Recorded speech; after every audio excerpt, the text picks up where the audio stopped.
The movie opens with a gang leader named Alejandro walking into a bar. He orders a drink from the waitress, but when she serves him, he catches her off guard by asking about her boyfriend, Jensen. The waitress is confused and doesn't know how to respond. He orders her to sit across from him and tells her not to be surprised because he knows everything about her. He knows her name is Lizzie, he knows her home address, and he knows her entire family. He introduces himself as the King and tells her he could do anything right now, like stabbing her from under the table and ending her life instantly. Terrified, Lizzie asks what he wants. He tells her to pass a message to Jensen, return the merchandise he stole. He warns her not to disappear or try to run because he will find her no matter where she goes. After delivering his threat, he tells her to get up and get back to work. The next day, we see a teenage girl named Taj in the woods with her father, Baudry. Baudry is teaching Taj how to hunt deer. After the lesson, they return home, have lunch together, and spend the evening watching TV. It's clear that Baudry and his daughter live a quiet, stable life. At the end of the day, Taj goes up to her room to sleep, but before she does, she looks sadly at a photo of her mother. The next morning, Baudry prepares a birthday cake for his daughter and sets out a pile of gifts on the dining table. He leaves the house and drives his truck into town. When Taj wakes up, she is thrilled by the surprise. She opens her first gift to reveal an expensive handgun. Meanwhile, Baudry picks up his mail at the post office and then visits a hardware store. He spots a lawnmower he likes, but the owner tells him it's broken. Baudry insists on buying it anyway for a cheap price, planning to fix it himself. Back in the wilderness, Taj goes fishing in the river. On her way back, she hears groans of pain and someone calling for help. She draws her new gun and follows the sound until she sees something shocking. At that moment, Baudry returns home and panics when he can't find Taj. He searches everywhere until she rushes in, terrified, telling him she found something strange by the river. Baudry grabs his weapon and runs with her to the site. He is shocked to find a girl lying on the rocks, alive but suffering from severe injuries. He scoops her up and carries her back to the house. Taj suggests taking her to the hospital, but Baudry says he needs to stop the bleeding first. He orders Taj to grab the first aid kit, alcohol, and water. The injured girl begs him not to take her to a hospital. Baudry agrees to calm her down, but he realizes she brings trouble. Taj returns and they work together to treat the girl's wounds. Afterward, Baudry sits on the porch with Taj. She asks why they aren't going to the hospital. He explains that the girl requested it, and since it's a gunshot wound, involving the hospital means involving the police and answering too many questions. He assures Taj the girl will live but needs rest and fluids. Taj prepares food for the stranger and helps her eat. That night, Baudry tells his daughter he is proud of how she handled the situation. He informs her he has to go to town the next day and strictly orders her not to leave the house or let the girl move until he returns. He explains that they don't know who she is or what she's involved in, so they can't trust her yet. Baudry spends the evening sitting in the living room holding his weapon, anxious about the stranger in his home. The next day, the girl wakes up and realizes her hands are handcuffed. Terrified, she asks Taj why. Taj explains Baudry did it as a safety precaution and assures her they won't hurt her. She asks for her name, and the girl replies that she is Jenny. Meanwhile, Baudry is at the supermarket buying supplies, including a new t-shirt for Jenny. As he leaves, he spots a police car and goes over to greet the police chief, his old friend, Brick. Brick introduces him to a new deputy named Dave. Baudry returns home and checks on the girls, finding them asleep. Later, Taj approaches Baudry while he is repairing the broken lawnmower. She mentions that Jenny has a tattoo and that she likes the design, asking if her mother had tattoos. Baudry admits her mother had several, but warns Taj never to think about getting one herself. That night, Baudry sits by Jenny's side until she wakes up. He removes the handcuffs and demands to know who she is and who did this to her. She confirms her name is Jenny and says she lived in the village with her friend Lizzie. On the day of the attack, she came home from work to find masked men beating Lizzie. When they saw Jenny, they grabbed her and beat her too.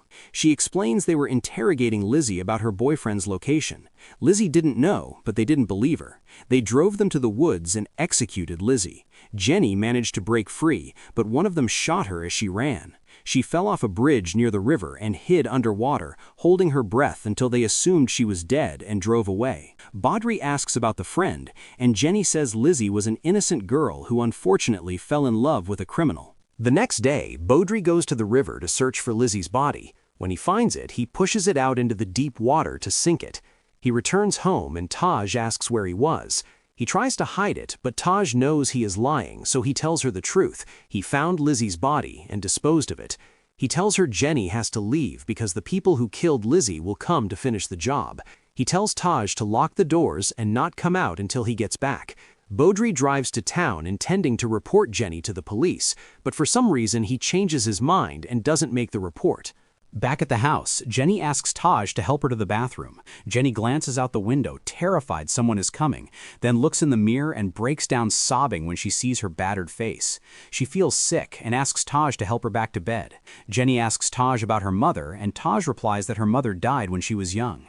Beaudry returns home and is annoyed to find Jenny sitting in the living room. Taj defends her, saying she knows he's mad she let her out, but she trusts Jenny. Beaudry reminds her not to trust anyone, but Taj walks away. That night, they eat dinner together, and Taj seems happy to have Jenny around. Afterward, Beaudry sits on the porch with Jenny and tells her he is taking her to a clinic in the city tomorrow where she will get good care. Jenny stays silent but looks anxious. Meanwhile, Alejandro receives word that his men have captured Jensen. He goes to the warehouse where Jensen is being held and tells him they have kidnapped his wife and son.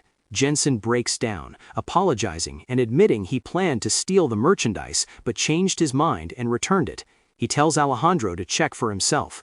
Alejandro says he knows he returned it, but he still made a mistake and must be punished. He picks up a power drill and brutally kills Jensen. The next day, Beaudry asks Taj to go check on their neighbor because he hasn't seen him in 2 days.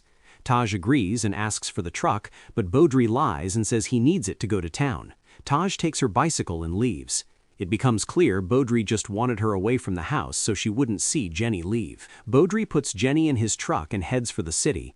On the way, they see police cars gathered at the river. He gives Jenny his cap to hide her face and goes to investigate. Brick tells him they found the body of a police officer in the river. It's Jensen. Brick reveals Jensen was working for a dangerous gang called the Brotherhood, and that they also found Lizzie's body. He mentions Lizzie's friend is missing. Deputy Dave notices someone sitting in Beaudry's truck, but Beaudry claims it's his niece visiting. Dave looks suspicious, but Beaudry ignores him and drives Jenny back to his house. That night, Alejandro learns from a henchman that they have located Jenny. He orders a hit. 2 gang members arrive at Beaudry's house. Beaudry is standing outside. One man gets out and claims he is looking for his sister, Jenny, who ran off with a guy named Jensen. He describes her and asks if Beaudry has seen her. Beaudry denies it. The man apologizes and returns to the car, but they don't leave. They park down the road to watch the house. Beaudry sneaks up on the car and holds the driver at gunpoint. He asks how many are watching the house. The driver says the real question is, who is inside the house right now? Inside, the second hitman attacks Jenny. Taj sneaks up behind him with her gun. Jenny uses the distraction to stab the man in the neck. Taj panics and accidentally fires a shot into the ceiling. Hearing the gunshot, Beaudry kills the driver, rushes inside, finds the wounded intruder, and finishes him off. The next day, Beaudry burns the gang members' bodies and disposes of their car. Taj apologizes to Jenny for freezing up, but Jenny calls her brave and says she saved her life. Jenny tells Beaudry she must leave because she is endangering them. Beaudry goes into the woods to a secret spot, digs up a box full of money, takes a large stack, and reburies it. He meets Brick at a church and asks for a favor as an old friend. He admits he has Jenny and doesn't trust the system since Jensen was corrupt. He asks Brick to smuggle her out of town. Brick promises to protect her. Beaudry returns, gives Jenny the cash, and she leaves with Brick. Taj is devastated that Jenny is gone. She tells Beaudry she trusted them and felt safe. She begs to go get her back, but Beaudry says it's too dangerous. However, the next morning, Beaudry wakes Taj up and says he changed his mind. They are going to get Jenny. They drive to town, but Brick isn't answering his phone. At the station, Dave pulls Beaudry aside. He says Brick has vanished. Dave suggests Brick is corrupt, likely working with the Brotherhood to secure a retirement fund. Beaudry defends his friend of 35 years, but Dave points out that money changes people. Beaudry returns home, sensing a trap. He prepares his weapons. He tells Taj the gang likely killed Brick. Taj fears Jenny is dead too, but Beaudry comforts her. That night, Dave breaks into their house. Beaudry ambushes him, knocking him unconscious. Dave wakes up tied to a chair with the spinning blade of the lawnmower inches from his face. Terrified, Dave confesses. He works for the gang. He killed Brick, and he delivered Jenny to Alejandro's warehouse. Beaudry prepares for a fight. He writes a letter to Taj while she sleeps, confessing that he lied. Her mother isn't dead. She went to prison for her mistakes and was released 4 months ago. She sent letters wanting to see Taj, but Beaudry hid them. He writes that he is going to save Jenny and might not return. He leaves the letter on the table, drags Dave to the truck, and drives to the warehouse. At the warehouse, Beaudry kills a guard and confronts Alejandro, demanding Jenny in exchange for Dave. Alejandro laughs, demanding Taj instead. A gunman tries to sneak up on Beaudry, but Taj, who found the letter and followed him, snipes the man from a distance with a rifle. A firefight breaks out. Beaudry fights through the gang, with Taj providing sniper support. He enters the building, finding Jensen's wife and son. He hears Alejandro's voice from a room, but when he enters, he finds a recording device and Jenny on the floor. It's a trap. Alejandro stabs Beaudry from behind. He stands over Beaudry, proclaiming himself the king. Suddenly, Taj appears and shoots Alejandro dead. Taj rushes Beaudry, Jenny, and the hostages to the hospital. A month passes. Jenny has fully recovered. She thanks Beaudry and Taj and says her goodbyes. The movie ends with Beaudry driving Taj to a cafe. Inside, a woman is waiting. It is Taj's mother. The mother is overjoyed, and she hugs her daughter tightly as the screen fades to black.